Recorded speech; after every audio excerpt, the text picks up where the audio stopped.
And now, here's your host of Shaping Success, Wes Tankersley. What is up, everyone? Welcome to another edition of Shaping Success Treasure Valley. Today I have a TikTok star in here, Nick man. Dangerously. Don't say that loosely, bro. This is my friend Nick Perkins that I met on TikTok and didn't realize how close he really was because he actually lived a few roads down. But Yeah.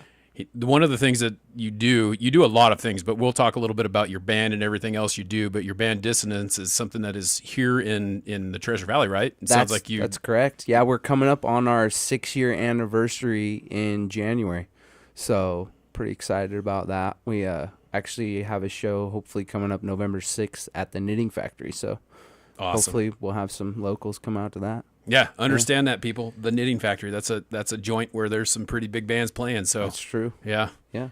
So how did you? Let's talk a little bit about that. How did you get into music, and what got you there? Yeah, so I started out in music. I mean, I guess from the time I was 2-3 years old, my dad was a singer-songwriter. Uh-huh. And so my mom actually has some cassette tapes from like the mid 80s of my sister and I singing with my dad and his buddies that she keeps.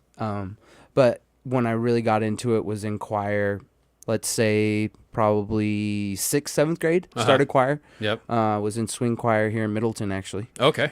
So that was where I started, and that kind of progressed into high school. My best friend Derek Wilson, shout out crossomeats.com, check that out. My best friend Derek Wilson, he's a guitar player, and we would sit in the hallways during breaks and just jam.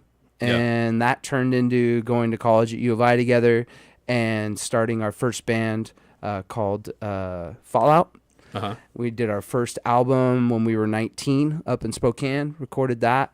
Good old Spokehampton. Yeah, exactly. Spokangeles, Spokehampton, yep. That turned into our second band, Broken Will, when we were about 20, 21. Had that band for 2 or 3 years. And then when we left college, I actually didn't play until 2008 when I linked up with my band Dirty Rooster and did actually Warped Tour here in town with them, and awesome. Played for a couple years with them. Moved from that band to Subvert, which is a pretty established metal band around here. They had a singer before me, Jeremy, and then when they broke up, they decided to start working with me. And then I had my son right about that time, my son Hunter, and took 10 years off of music. And when my dad passed away in 2019, I was really good friends with Randy Perkins, who still does the local show on Sunday nights for the X. Do you know that Randy Perkins has been on my podcast? Oh, no way. Yes. That's funny. Also has Big J. Okay. Randy Perkins has Big J. Shout out Nick Big has. J and Adam. Randy and Adam. Yeah. Yep. Love those guys. They've always been supportive. But I hit You're up. not related to him in any No, way. I'm Just not, the same which last is name. funny, right? Yeah. But I actually hit up Randy. I was just kind of in a real sadness, obviously. That's a tough situation. And I was like, man, my son was 10 at the time, and I was talking with him around Christmas, and my son was like, you should start playing music again. Like, I know you really miss music. And I was like, you're right. So I was just in the gym all the time at this point, just kind of trying to keep my mind off things. And I hit up Randy on Messenger, and I was like, hey, do you know any bands that are like looking for a singer? And he's like, I think I might know one. That's and awesome. So there's this band who I'm with now. They used to be called Meridian Movement. And they had me over, and I had a practice with them just to kind of try out. And like before I left practice, they were like, we want you to sing for us. And I was like, all right. And I guess that's how it started. So you have to be. What year did you graduate high school? 2001. Okay, Yep. We're close. But pretty close, huh? I was like, man, I'm 44, so I graduated in 99, and I'm Right. like, man, this is like all coming together. Right? We're like in the same age. I was gonna ask you, I was like, what high school in Middleton did you go to? Yeah, 'Cause you right. went to the old one, right? Right. Yep. 100%. Yeah. The old high school that half burnt down Yeah. and flooded several times because we were down there by the river. That my daughter's on the ride back from the bus right now. Right. From, Yeah. Because they're in she's a middle school. schooler. Yeah. Right. Yep. They're spoiled now. I Yeah. mean, when I was going to school in Middleton, we didn't have the skate park. We didn't have all the extra things that it Yeah. seems like the kids have now. But there was only a couple thousand people here back then. Oh, it's crazy. I actually was a teacher before, and I taught at Middleton High School. Oh, okay. That's awesome. At the new one, not the old one. Right, not the old one. Yep. All right, yeah. And it's going into that middle school because we had her in Sage. Oh, okay. And putting her in that middle school is like walking in there. I'd never really like been in there. Right. So it's like crazy to see what the high school is and what that is. And I mean, the middle school is not bad. It's a pretty nice. No, it's still a nice school. Yeah. Yeah. I mean, I haven't been in there since they switched it up or anything. Yeah. My son played football against them last year at the high school. So I still haven't been inside the new high school. So I don't even know what that looks like. I bet it's way nice. You've been in, it's funny because if you've been in Ridgeview, you've been in Middleton. Okay. You've been in, I think Oahe might be like, they're building them all the same way now. Yeah. too. They're pretty much a carbon copy of Yeah. each other. Yeah. Nice schools though.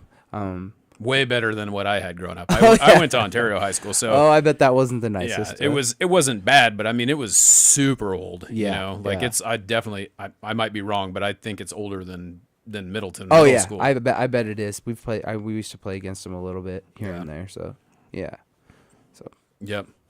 So where I found you was on TikTok, and Right. it's funny because I was talking to you about it before we got on air. Shout out Nick Dangerously. Nick Dangerously. That's right. He's got a little different voice over there too. Oh yeah, I love it. He's out laying pipe daily. that's right. We dig deep and sing loud. That's what we do. I swear, and I was telling you, I was like, I know, because when I first started following you, like it's kind of funny because I kind of got a lot of follows for two things on TikTok, right? Like, because I have I think you have more followers than I do, but like, one was I jumped on there and did this, I can't believe, or something about my age, and like I look younger than what I did, and everyone Right. just like totally roasted me, and I ended up getting like 10,000 followers. For Right. it. But the other thing that I did was like, I can't believe the new trend on TikTok is actually being from Idaho. Right. That's my voice. Right. Yeah. Which there's another guy who Just like latched his onto it. picture pops up every time my voice comes on. I'm like, this is Isn't bullshit. that That's my voice. infuriating? Yeah. Oh, that's funny. Yeah. TikTok, man. I started TikTok. It's almost 4 years ago now. Okay. And I've been on social media since MySpace, so like way back. The real. But the real, the right? OG. Hey, I miss you, Tom. Come back. But when I got on Facebook in 2010, it wasn't even like, I mean, those are the old days. There was no, we weren't creating content like to feed people content. Right. You know what I mean? And I think it's really, when I got into TikTok, it started out as like me showing people Idaho kind of and my travels, and that kind of morphed into, I started doing some mental health stuff. I actually spoke at a couple of Paul Mitchell schools that they asked me to speak at, and like kind of took that on for a while, but that was really a heavy burden for me. I didn't realize, because I'm not a doctor or, Oh yeah. like there was kind of a real dark side when you're trying to help people, that like I just didn't have the It's capacity. tough. I don't necessarily know that, like, I get where you're saying where like it's a dark thing, but I think there's a lot of things that people don't think about. Right. I've had a couple people on.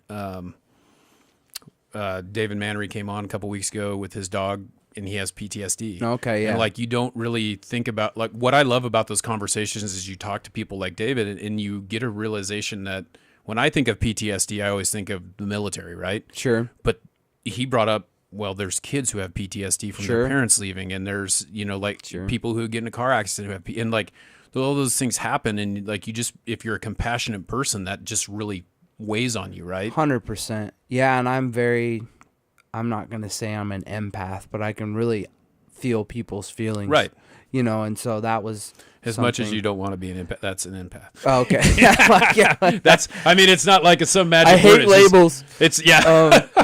But that was like a path that, it still pops up once in a while where, I get a lot of private messages from people all over the world, Right. and sometimes they're people questioning their faith or, they're having tough time and they look to me for laughter. Right. And so You make people laugh? No way. right. No way. Right. So I kind of shifted it to, with TikTok to just try to make it fun and light and make people laugh Right. because there's enough things in the world that make people frown. Like I'd rather make them smile type of deal. You Right. know what I mean?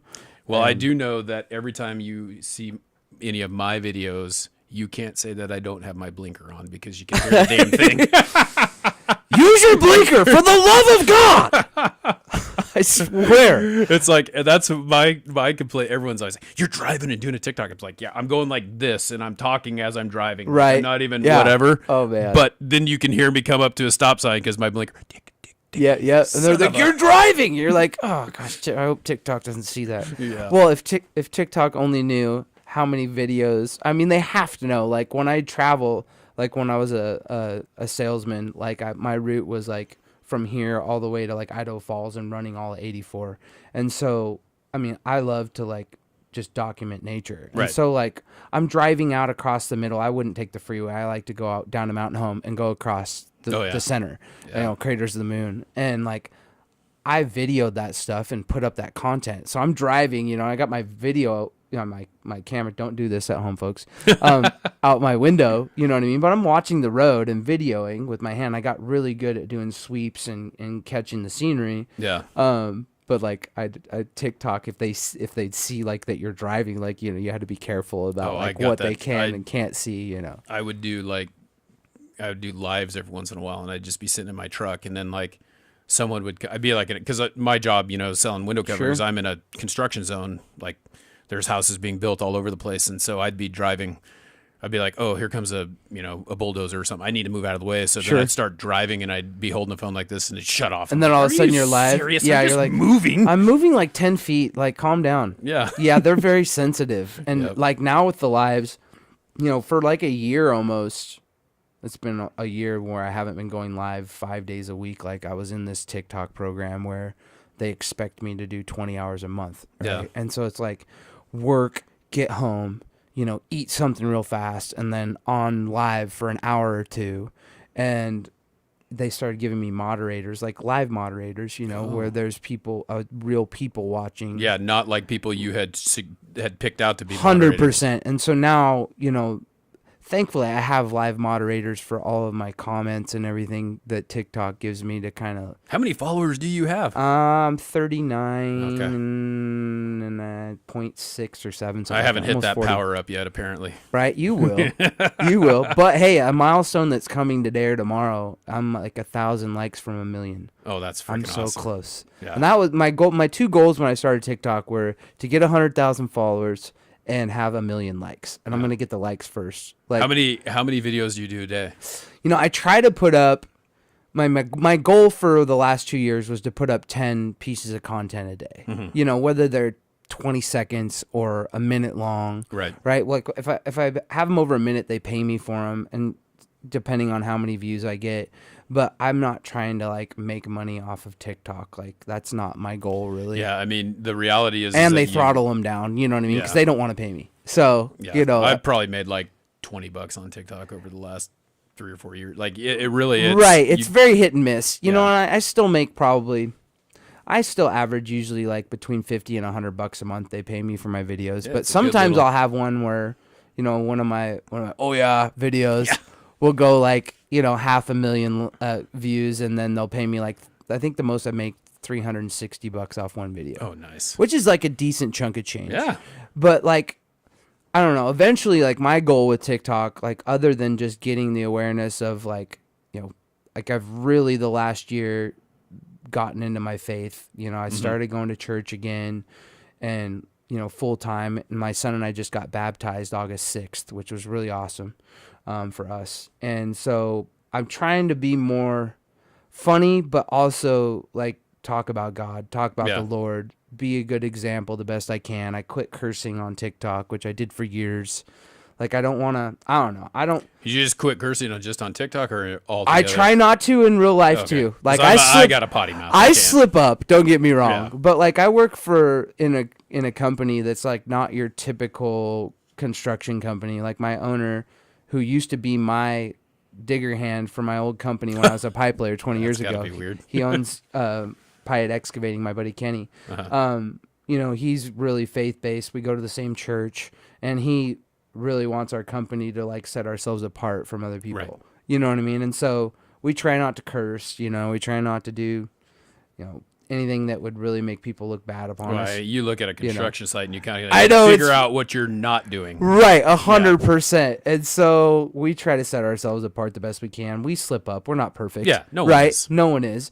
But Except for the person who's judging you. Exactly. So I guess my goal really with TikTok now is, it used to be, hey, I want to get famous and I want to make tons of money.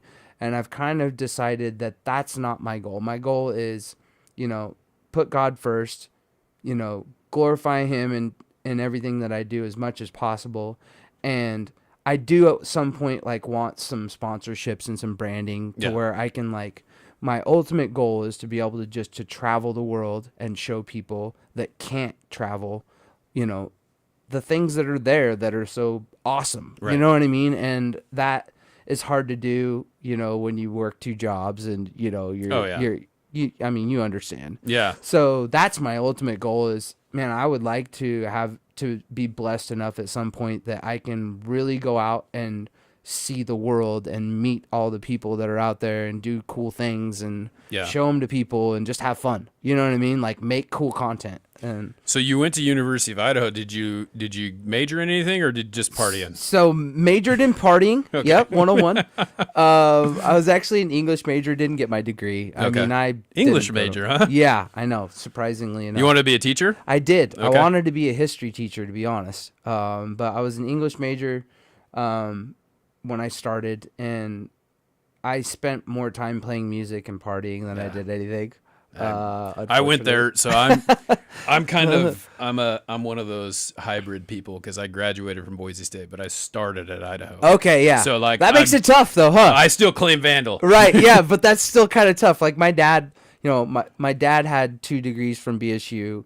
My mom went to CSI, but all my aunts and my grandpa and most of my family and my sister all went to BSU.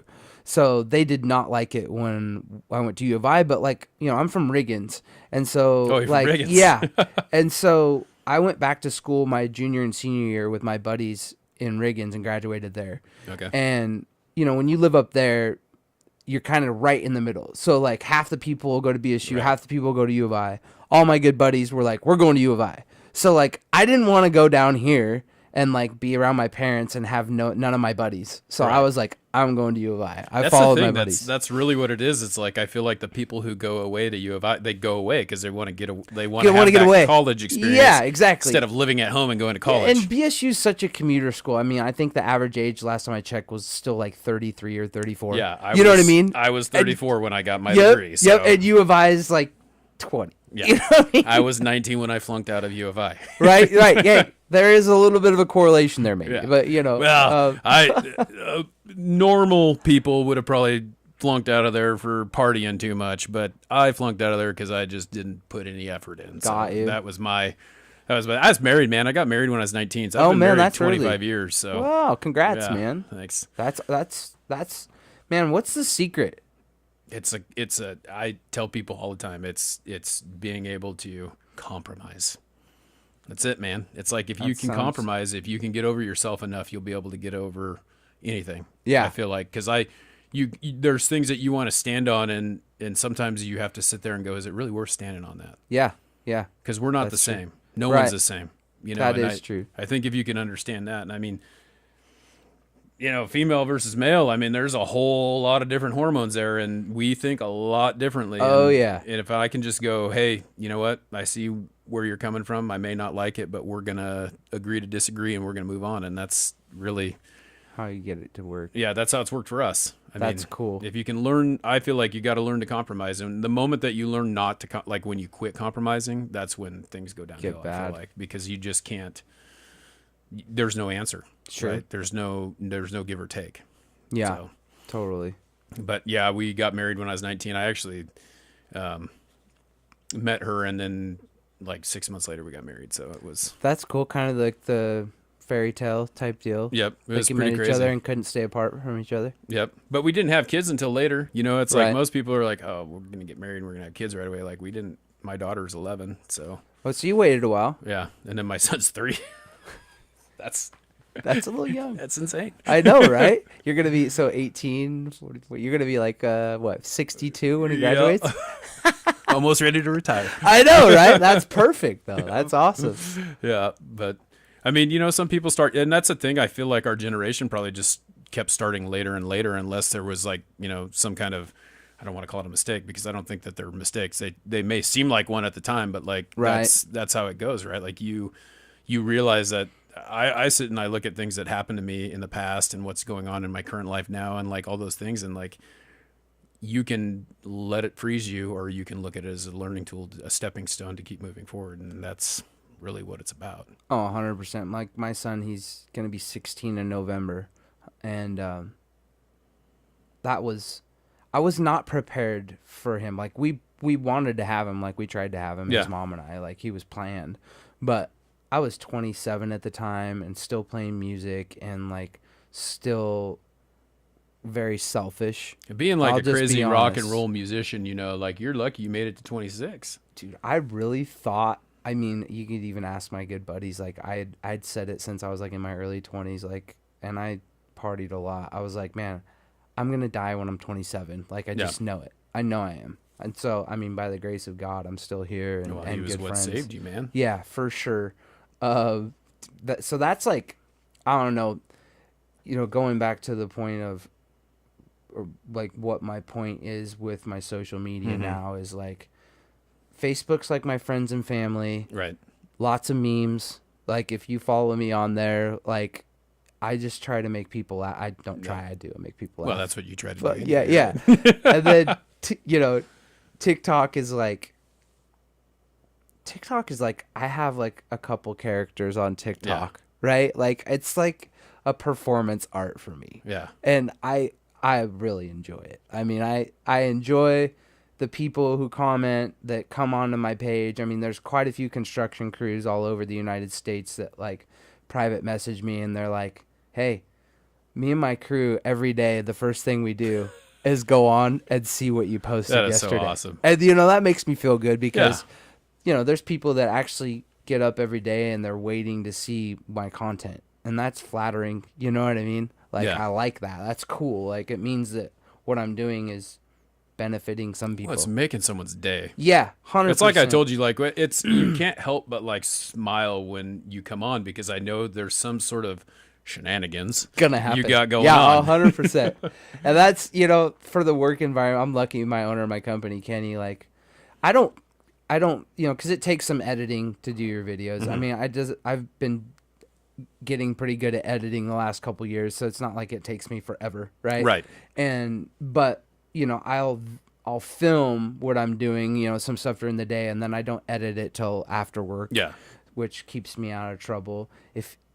Hopefully, if you see this, Kenny, I know you will. Like, thank you for letting me do my TikToks. It's actually funny. Him and his brother does like most of his billing for his company, and when he goes to meet up with him at the end of the month to like do their finances and stuff, his brother's wife and him and Kenny shows them my TikToks, and so now they follow me like, and my superintendent Brandon, shout out Brandon, I call him Big Shoots Brandon. They get on and look at my content at night too, and so it's like, oh, that's kind of cool. I got a pretty cool work family. Yeah. And then, now that I have my son back full time, which has been a change. I used to live right down the road from you. Right. Right. Out on the parents' farm. Yep. But now I have my son back full time, so I got an apartment in Boise, and that's been really cool because I haven't had him for 2 years full time. I mean, get him on the weekends and do I'm stuff. But telling you, some of the things that I see you cook, I kind of drool a little bit. there you go, look like brother. you're a good cook, man. I used to work in several restaurants when I was younger, and so I enjoy cooking.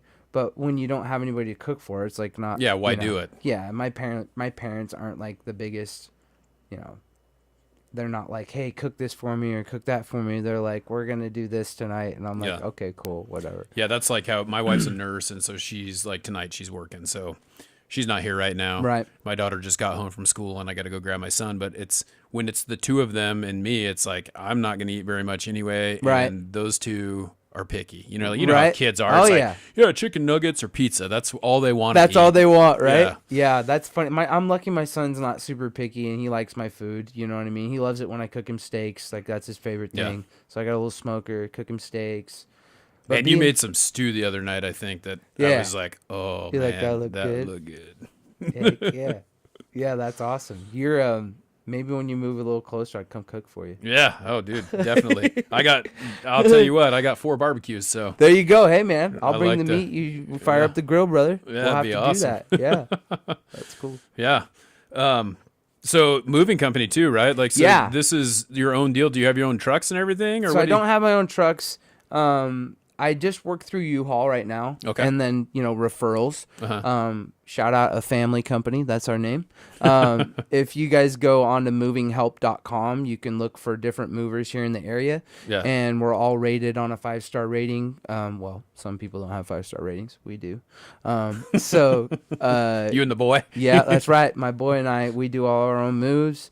And we, I just started it back up. I used to have a small moving company in Seattle when I lived there. It was a little bit bigger than this, obviously. But and that was really cool. I enjoyed it because the thing about moving is most people only move like Thursday through Sunday. Like they're not moving during the week. Yeah. And so like my weekdays were like golf. You know what I mean? And then work really hard on the weekends when everybody else is off, which is fine. Now I started back up just to teach my son hard work, what it's like to work hard. Plus, I pay him really good and teach him to want money. You know what I mean? Right. Like, hey, if I work hard, I get money and then I can do the things I want to do. And I enjoy making a little extra money. I mean, it's not like I'm rich from doing excavation. I do excavation because I really enjoy it. Yeah. You know what I mean? It's something I love to do. Luckily, I love my job. Yeah, I mean that's very lucky. that's really tough to find anymore because it's there's so many things like work. It is what it is. It's a job. 100%, man. I was white collar for off and on the last 10 years in sales, and the last job I had for Town Square Media as a sale, whatever they call us, some kind of name that makes you sound cooler than you are. But all we were doing is selling radio and advertising, and working in an office building. Like, number one, I got fat, which wasn't fun. It happens. Well, there's donuts every day, Right. and people are bringing cakes and cookies, and you know what I mean. And you're eating out, and like, yeah, you're not running the shovel like you are. 100%, right? Exactly, right. So, and I got jealous. I mean, I'm driving by all these crews every day on my way to and from work, and I'm like, I love running equipment, and like, one day I was just like, man, I do not like this job. Like, I don't like being stuck inside. I love being a salesman like you do, like going to job sites and having customers you go meet, like traveling salesman. That's more my gig, like meeting people. Right. But like when you're stuck, like pounding phones and going out and like, it was really dragging me down. Like it was, kind of killing my vibe, and I don't like that. Like, I need to be a happy person. What I mean? That was like when I worked at Les Schwab. I worked there for 11 years, and it was like you always wanted to go on route. You always wanted to be the person who was getting out of the store instead of staying in the store. Right. So I would love to go out and change truck tires or tractor tires or loader tires, whatever, because it was just like, I'm out of there. Yeah. And now I'm on my own. Yeah. I got a job to get done, and I don't have to listen to that. Right. Exactly. Yeah. So like getting back into, blue collar, and I mean, it also opened up a whole nother avenue for my TikToks and my social media. Yeah. You know what I mean? Because I was happy, and I'm like, I like to make jokes and have fun. Yeah. So I wasn't doing any of that in my white collar job because that's kind of frowned upon. Like, you're in cubicles and there's people all around you, and they're on serious phone calls or non-serious, if that's what you call it. Yeah. Like, and it's real stiff necked. You know what I mean? And like, I don't know, nothing against white collar people. Love white collar people, but we need everything to make the world go round. We need everybody to do what they like to do, and there's some people that really love doing that. That's great. But me, I just prefer getting my hands dirty. You know what I mean? Right. Working hard. It's weird how the accomplishment of that happens. Like at the other company I worked at, all I did was sell. That was it. Yep. Now that this is my company, I install. So like, so I'm that's a sitting whole out there nother yesterday, area. installed a house, and I'm just like, oh, this is great. This is like, look at that. I put that up there. I made this house look better. Those Right? are the things that I did. Fruits of your labor, you see it, right? Yep. Unfortunately, in dirt work, unless I video like before they've put gray concrete over it most of the time, you know, like you're not. But you can also say, like I was lucky. I worked on the first micron nanofab building. We did most of the dirt work at Avamore, that development when it started.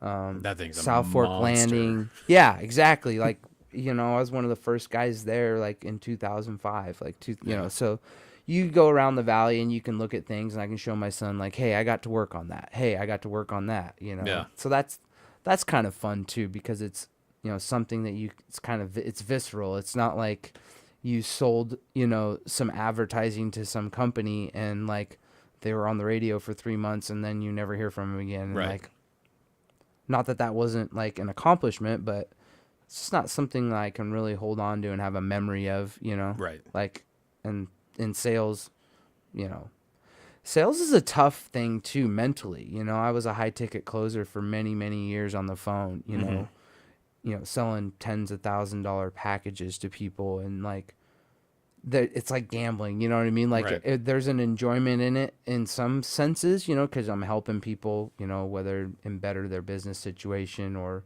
you know, e-commerce, or, you know, I've sold everything. Yeah. Not everything, but, you know. I feel feels like if you can sell one thing, you can sell anything. 100%. You just got to learn the product. It's question-based selling is what I learned, and it's just finding out, you know, what it is that they need and then providing them an, you know, an answer to that works for them. But that you only have, you know, one of the guys who taught me how to do this, I used to work for, Randy Grizzle, great guy. He owns a company called Closer Secrets, and he's got about 160 to 170 salesmen all over the world that work for him. And he always used to say to me, like, you only have so many mental bullets, you know, in your gun every day that you can expend. So be careful, like, how many you use. And like, when you're on the phone talking to multiple people 4 or 5 hours a day, you're expending those bullets. Right. You know, and so like I go through these cycles. I've always been that way. I have really bad ADHD. Like, sometimes I just get tired of doing something, even though I'm good at it. Like, I get worn out. Yeah. And sales did that to me. Like, I don't know why, but like, it's just a grind. You know what I it'll mean? drain you. Like, the other company that I worked at, like, the only thing that I would ever do is be a salesman. That's it. Yep. Like, and it drains you. Like, I need more than that to fulfill myself. I need Right. more than just walking into your house and saying, hey, what can I put in your windows? You know, like, Yep. I need to be able to expand on that and grow. Right. Yeah. know? And so that's, you know, I that's always something that's nice, though, that I could go back to. Like, the one nice thing about being, you know, being in sales over the phone and, you know, online, like, it's something that I could do remotely. And I really, you know, enjoyed being able to set my schedule, make calls when I wanted to, you know, have scheduled appointments. But the opposite side of that, like I said, is like the mental, you know, the mental battle every day to be like, hey, I got to be on my game, you know, for 6-8 hours a day, taking phone calls or making phone calls. At least it's not like way back in the day when I started, where you get a stack of leads that are like, Oh, you need to make 200 dials. Yeah. I did that. You know I've what looked I mean? at a couple different jobs, you know, over the years, and it was like, one of them was like, I more power to you for being able to sit in a cubicle and make phone calls. Yeah. But like, that would have done me in. Someone had messaged me on LinkedIn for what is it? It's like, not, I want to say Washington Mutual, but that's an old bank. There's a place downtown that sells like insurance. And they're in this big, like, 5-story building, and you go in there and you just see people sitting in cubicles, and it's like, your whole job is to go through your phone contact list and start with there, and then ask that person if they know anyone who could use, if they don't want to buy, like, you're prospecting, right? Right. Yeah. And I'm just Prospecting's like, tough. I don't want to do that. I don't want to alienate my friends Right. by doing this, and then just Build your sphere of influence. exactly. That's It's like, man, I don't want to call my aunt and uncle and tell them that I'm selling lotions, potions, and thigh creams. You know what I mean? Like, that's not my thing. it reminded me of like Amway. Like, 100%. It's like, Right? hey, Pyramid scheme. Yeah. You know, it's like, just bring 4 people, just 4 people. right. And that'll build your left leg line. Dude, you need to build your down line this way. Yeah. They'll do the work for you even if you don't want to do the work. Right. I mean, that's what people have done. There's well some people. doing it. Yeah, exactly. I had a guy. That's kind of the thing. Like, I fall into those every once in a while. Like, I was changing tires at Les Schwab one year, and a guy walked in, brought in a forklift tire. I changed it for him, and he's like, hey, you want to come have lunch with me? And I'm like, he goes, I got a business proposition for you. And I'm like, awesome. Sure. I'm always open. Yeah. Like I've always been open to go think about outside the box. And I sit sure. down with him and he had Goodwood and he bought me a barbecue sandwich and tried to get me to sell Amway. I'm like, yeah, I don't think so. Yeah, I'm good on that. Thanks for bro. that sandwich, though. Appreciate that barbecue sandwich. Yeah. Hey, that was clutch. That was good. That pulled pork was good. Right? You'll remember the sandwich more than you will the pitch, probably. Yep. Right? I mean, I couldn't even tell you an Amway product. I don't know anything about them, but I remember my parents signed up for it once when I was a kid, but it was like they give you this, you pay whatever you pay, and I can't remember what it was. I'm sure it was like $100 at the time because it was like 20 something years ago, and that was a lot of money then. And they'd drop $100 bill, and then they'd give you this kit of all this stuff you get to try, and then you get the catalog. right. And I just remember going through like, you're a kid, and you're like, oh look, they have all this like food and stuff. They have all these weird things. You're like, oh, I get that. You're like taking all that stuff, and then a couple months later, Nothing. no more Amway. Right? Parents figure it out. They're Yeah. like, man, we're stuck in this. We got to buy $200 a month. Yeah, that's the problem with like more power to you if you made money off multi-level marketing. But like I've looked at that and like it's a thing that I do not like. Like I just can't. I can't see like, hey, you go and sell this, and then you find someone, and then we'll all Right. do this, and it'll be great. It's usually the people at the top that started it that make most of the money. Right. It's just usually how it works out. Yep. I mean, so no we got to matter come what. up with that idea. Right. What are we going to, what's our MLM scheme? Yeah. What's it Huh? gonna be? We're going to be the next Bernie Madoff? Yeah. Okay, let's get a I bunch got of some people. gravel outside. We can start selling gravel to people. There we go. One rock at a time. There you go. This is a special rock from Sand Hollow. Yeah. Huh? That's funny. Oh, Nick, man, it's been awesome having you on here. Yeah. I appreciate you making the drive back out here, even though it's kind of like your old stomping grounds. Hey, man, this is home to me. yeah. You know, I appreciate you having me on, and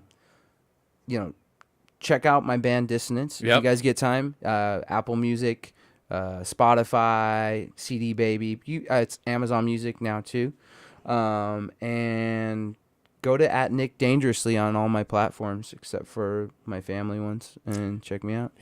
Yeah. Yeah. Do not come to Facebook. Right. Last thing, hey, all glory to the Lord Jesus Christ. That's who does everything for me and through me. Thank Yep. you. Appreciate Man. you, brother. Yeah. Appreciate you too, man. Yeah, Awesome. All right, everyone. Thanks for hanging out with us for another episode of Shaping Success Treasure Valley. If you are looking for window coverings in the Treasure Valley, please give me a call, 208-99-SHADE. We'd love to get you helped out. And until next time, I challenge you to find the shape of your success. I'm going to start doing while I try to...